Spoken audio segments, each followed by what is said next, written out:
Joining me live in the studio today, three parliamentary candidates standing in Kent and Sussex. In the blue corner, we have the Conservative Damian Collins. In the red corner for Labour, Chris Oxlade. And in the purple corner for UKIP, Mark Reckless, who was, of course, once in the blue corner.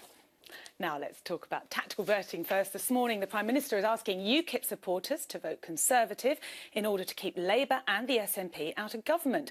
Nigel Farage made similar pleas last week, telling his party to vote Tory in areas where UKIP is unlikely to get elected. Mark Reckless, we just heard fighting talk from your party leader, talking to Andrew just now, but the polls aren't looking good for your party. It's worried it might not have any seats in Kent in 3 weeks' time, let alone the one it has now. And you're defending a small majority against the Conservatives. Your heart must have sank when you heard him tell Tory voters to vote, UKIP voters rather, to vote for the Conservatives. Well, it's a 3,000 majority, and I don't think Nigel actually said that. I just think he said people should use their vote wisely, and various Conservative-aligned newspapers have misinterpreted it in the way you say.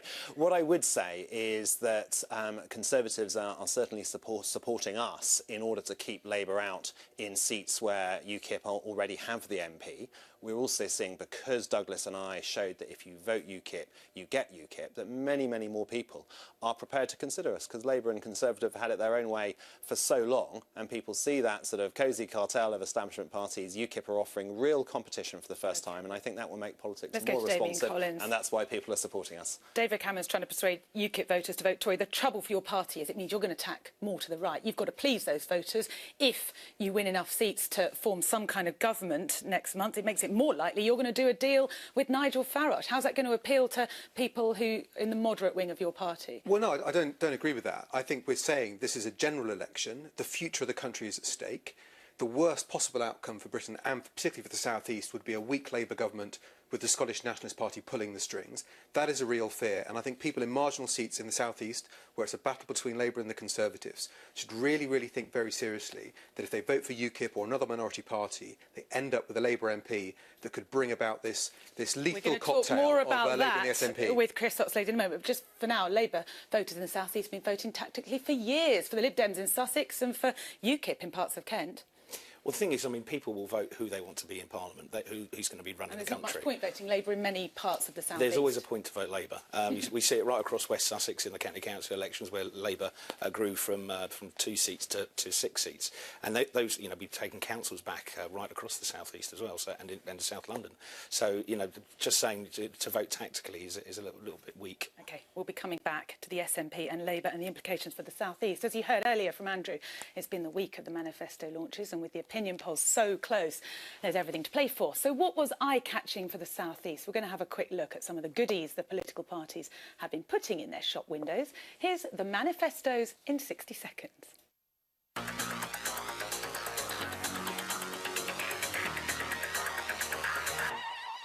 The Tories say they'll extend right to buy, raise the inheritance tax threshold and cap rail fares. What we are doing is practical, achievable, sensible. Visiting Brighton, Ed Balls said Labour would be standing up for working people right across the South East after we win the general election. His party offers to extend free childcare, more investment in the NHS and a return of the 50p tax rate. As well as more money for mental health care and education, the Lib Dems promised new homes for the South East. Nick Clegg was campaigning in Maidstone. That whatever the short-term political costs to our political popularity, we will do the right thing. Natalie Bennett was in Brighton. Let's look forward and grow on top of the green surge and take this forward. The Greens want to ban fracking and airport expansion and to raise the top tax rate to 60p. And UKIP pledges to review the Barnett formula, curb benefits for immigrants and reopen Manston Airport. What we have done here is to produce a fully costed manifesto.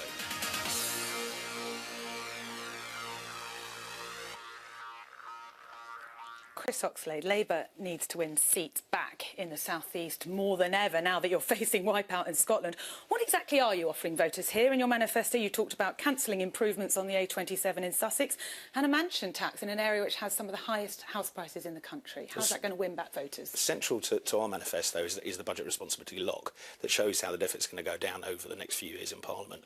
And also, every single one of our manifesto policies is absolutely covered by how it's going to be paid for, whether or not it's cancelling free schools. In particular, high house prices, desperate need for road improvements, you're not actually offering anything to southern voters. You're diverted by the Scotland problem, aren't you? I totally disagree with that. I mean, we've been fighting, myself and all my colleagues across the South East, day in, day out for years, not just the last few months out on doorsteps, and listening to the big worries, from childcare to school places being absolutely eliminated in some parts of West Sussex, for instance, or class sizes, 450% rise in class sizes for children over 30 in the last, since 2010.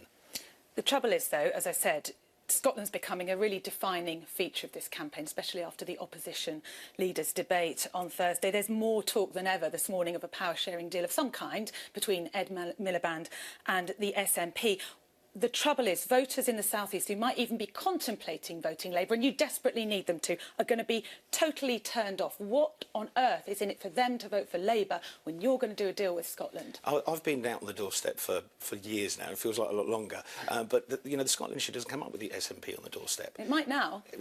I can promise you it hasn't. While I'm out door knocking, it's people are voting for the policies that they want to see and hopefully help their working families to have a better life in the next few years. Damien Collins, I know you're going to tell me that your right to buy policy announced last week is going down tremendously well on the doorstep, and your promise to build more homes is very popular. But actually, that policy is not going to solve the problem of a serious shortage in housing in the South East. It's just going to rearrange the deck chairs, isn't it? Well, I don't agree with that. I think the right to buy policy is the right one. I think for housing association tenants, it gives tens of thousands of people across the South East the chance to buy a home. Yeah, and take houses out of the rental sector, which we desperately need. But also you've got to look at Help to Buy as well, that scheme which is helping people to save for a deposit, to get government support to get the deposit to buy their first home. That's also taking people out of the rental market into home ownership, which is what we want, and freeing up more space in the rental market too. So the two things do work very well together. You also need to build a lot more homes than you have done over the last 5 years, and that doesn't tend to go down well with Conservative MPs in the South East of England, does it? Well, we do need to build more homes, and I've supported house building in my constituency when it's been in the right places. We have to recognise that people need homes, and it's a very conservative value to say, people who work hard should be able to afford a home of their own, which they can buy and is theirs for the whole of their life. And I think also reform on inheritance tax in our manifesto to take the family home out of inheritance tax as well. So something you've worked and saved for all your life is there to pass on to your children. OK. Mark Reckless, your party wants to change the Barnett formula. We just had reference to it there, which gives funding to Scotland. How much money exactly would come to the South East? Well, I believe that the extra money that's spent in Scotland per head compared to what we get in the South East of England is around £1,600 per person. And we would like to equalise that on a needs-based basis. And Scotland actually isn't poorer than England, so we should get a similar level of spending. And all that money spent on overseas aid, EU, Barnett formula, we'd like to spend that on domestic priorities, tax relief, and particularly our local NHS. OK, and as you're well aware, and as we discussed already, the polls are suggesting that the bubble may have burst for UKIP. So, as the Prime Minister said this morning, you're going to be lucky to hold on to one MP in 3 weeks' time. This manifesto is all well and good, but if you haven't got any representation, what's the point in it? Well, Natalie, I'm surprised you've said that, because a number of the polls recently have been firming, and certainly the response I get on the doorstep is your defection, the vast majority of people who said they were voting for me in the by-election still are, and many Conservatives who didn't are doing so in order to keep Labour out. You've heard just now, Manston Airport, for instance, we're the only party that's going to reopen that, whereas for the Conservatives, Cameron said he's going to stand aside, and the Boris's favourite to take over, which would mean a Thames Estuary airport. I like the way you got another manifesto pledge in there. If you want more details of what's in each of the parties' manifestos, you can go to the BBC News website, bbc.co.uk/news election 2015. Now we're going to move on to an issue which the polls tell us is right at the top of voters' concerns. It's immigration. We're going to cross now to Bhavani, who's live in Dover this morning. Hi, Bhavani. Hi, yes, with mainland Europe just around 20 miles or so in that direction, the issue of immigration is very close to home here for people living in Dover, even though the area itself has relatively few foreign residents compared to the rest of the country. The constituency of Dover and Deal is a Conservative seat with Labour as its main challenger, and it has a UKIP presence. In fact, it was here just a few weeks ago at the White Cliffs that UKIP launched its election campaign by outlining its immigration policies. And immigration itself has risen risen to the top of the agenda for some voters here in the region. And to find out why, I've spoken to two people with very different perspectives and experiences of immigration in the South East. First up, Ben Virtue. I'm Ben Virtue, been born and bred in Dover all my life. I think immigration's had a massive effect on this town. An increase in immigration it has a strain on the infrastructure, and it's nothing to do with race. What it is about is my wife not being able to go to the shop once it gets dark, because when you get Romanians, Bulgarians, Slovakian hanging around on the street corners and you don't speak their language, and that's intimidating. Immigrants tend to go to the poorer areas of the country, and I wonder how many immigrants David Cameron sees on the way to the newsagents in the morning. I was a member of the EDL because I was an angry and frustrated young man, and I felt the EDL gave me a voice.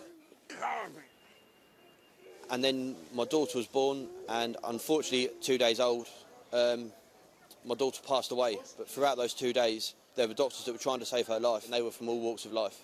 They were Iraqi, Iranian, Irish, and when you go for a life experience like that, it really does open your eyes to the bigger picture and who we as the people should be focusing our anger towards. That's not the immigrants, that's the decision makers. My name is Serena Castiglione. I'm Italian. I was born in Sicily, and I live in Hove, and I lived in the UK for 21 years. I've found it very easy to integrate in society. I've worked here, I've had loads of opportunities, I've had a family. I've lived here for so long, and then suddenly there is a ferocious discussion about immigration, which I think is completely misguided. We're here to work. We're not here to claim benefits. I don't even know what benefits people are entitled to when they come here. All the evidence shows they're an asset rather than a problem. And yet, the public discussion is all about what the problem is, that immigration is a problem, and how we deal with this. I think because of immigration, this country is a better place. It's a much more dynamic, it's a much more creative and diverse place than many other European countries. And that's one of the reasons why I love it. Foreign nationals make up about 7% of the population in the South East, which is just under the national average. And that's an increase from 2004, when 4% of residents in the region were non-British. But many areas have a higher concentration of migrants. Hastings is one such place, where 10% of residents are non-British. So how important is the issue of immigration to voters there? A lot of the immigration is very useful to us. I've been looking for jobs, and to be fair, there's not many about, and it doesn't help the situation with immigration really, because they are taking most of them. There's more important things than immigration, like jobs for young people and just general well-being of the country. Right now, immigration is it's a sore point with everybody, and it's like too much already. Close our borders. Joining me now is Robert McRae, the CEO of Migrant Help, which has its headquarters in Dover, and Paul Francis, the political editor of Kent Messenger group of newspapers. Robert, now you've heard quite a few different viewpoints in that film. What do you think the actual impact of immigration has been on the South East? I think that it's very difficult to actually talk about the South East as a whole, because it's a region that has a lot of social disparity within it. It has some of the richest parts of the country and some of the poorest parts of the country in it. But on the whole, the population of migrants within the southeast is around between 7 and 8%, of which most of those are transitory, and sometimes that can give the impression of greater pressure on services, because you have families coming through, putting their children in school, then needing to take them out again quickly, access to GP surgeries, moving through. So it can create that impression of a greater demand on public services. OK, so Paul, given all of that, how do you think the issue of immigration will change how people are going to vote on the 7th of May? Well, I think a lot of people will be going into the ballot boxes on May the 7th with immigration as one of their key priorities. Now, whether that's decisive in the way they vote is another matter. I think it will depend on whether they've experienced directly some of the impacts that immigration has had in particular constituencies, or whether they feel it's just a kind of general issue out there which is causing concern. And now there are seats like South Thanet, where Nigel Farage is standing, where clearly they hope to make a breakthrough on the back of those concerns. Robert, what do you think about the way the main political parties are conducting their campaign about immigration policies? Well, Britain is a very moderate country, and that's evidenced in the British Futures think tank research that was conducted last year. And I think that that's something to be very proud of, because moderation comes as a result of intelligent thinking and a balanced viewpoint. On the whole, I think the language that's being used reflects that amongst the three major parties. But what is concerning is that recently the language has become more emotionally charged, and I think the main catalyst for that has been the UKIP political party, which does present quite an extreme view, which is hidden behind fairly clever words, and that strikes me as being remarkably un-British.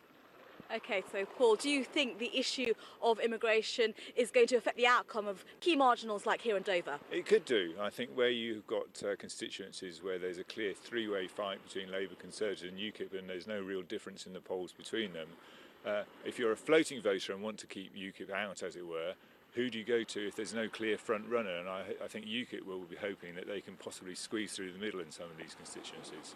Great. Thanks to both of our guests. Plenty to think about back in the studio.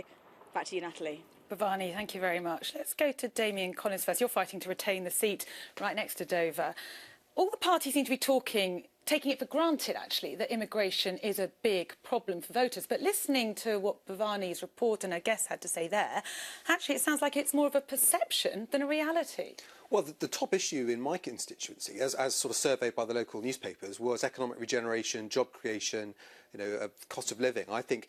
So immigration isn't a problem? Well, no, I think what's happening is people are using immigration as an excuse for some other problems. And the way we solve that problem is by addressing the need to create more jobs, to get the economy growing. And that's really what we've done. Because actually there's very little evidence. The LSE did a study last month that said there's very little evidence that actually immigrants are taking jobs from British workers or keeping wages low. Again, it's a perception. Well, we've seen big falls in unemployment right across the southeast. That was seen in the figures released this week. Also, record levels of vacancies for new jobs, and people talk about low pay or average pay, but in the southeast region the average hourly wage is £13 an hour, so the average wage is double. Getting back to immigration, you're trying to bring in other subjects here.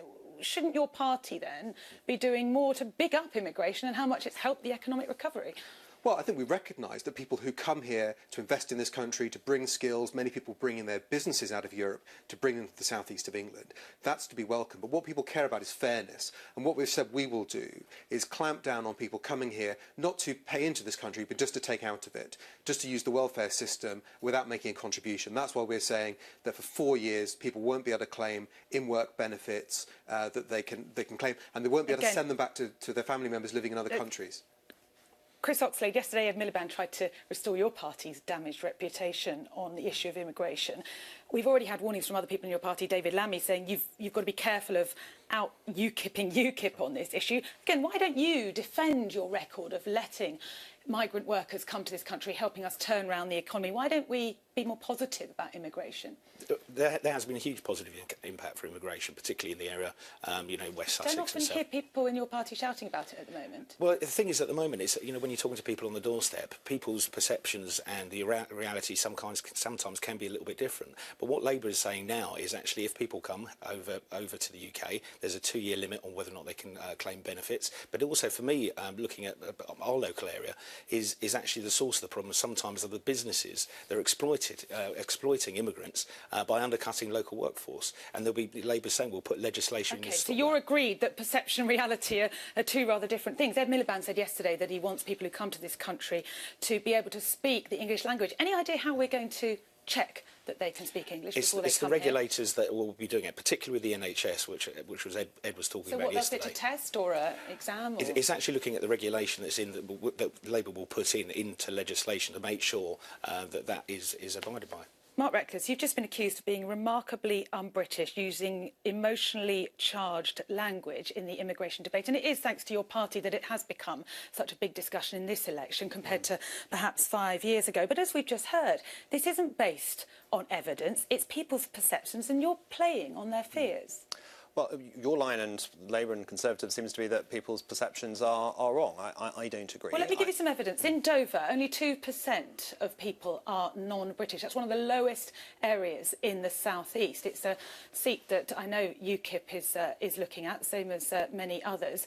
And yeah, as I just said, the study that looked at local authority by local authority found no evidence at all that jobs are being taken by migrant workers and that salaries are being kept low as a result. It's perception. Yeah, well, we have an extraordinarily extreme situation in our country where we allow open-door immigration essentially to anyone from Europe.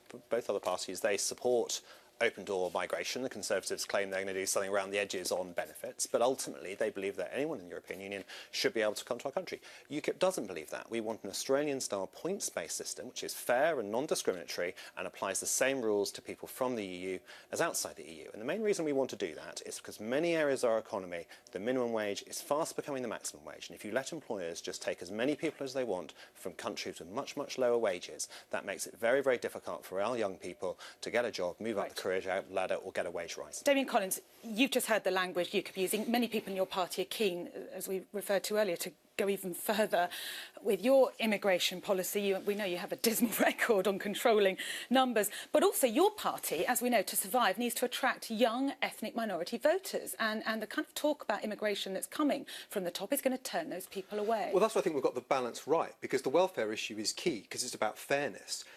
UKIP can't deliver on any of their promises on immigration unless Britain leaves the European Union. That'll only happen if there's a Conservative majority in the House of Commons to give us the referendum. Interesting study that came out yesterday that said actually only 1 in 6 Conservatives believe there should be less immigration than there is at the moment. Most people in your party think things are actually pretty good as they are. Well, as I said, I think we've discussed the benefits immigration can bring to the economy, but people care about fairness. Mark talked about an Australian-style point system. We've got to be careful about some of these models. Australia has a higher level of immigration in number terms than the UK, even though its population is about a quarter of the UK's. It decides who comes in. But the system they've got, UKIP aren't capping immigration. Okay. They could be putting in place a system, if they ever got the chance, which could lead to more.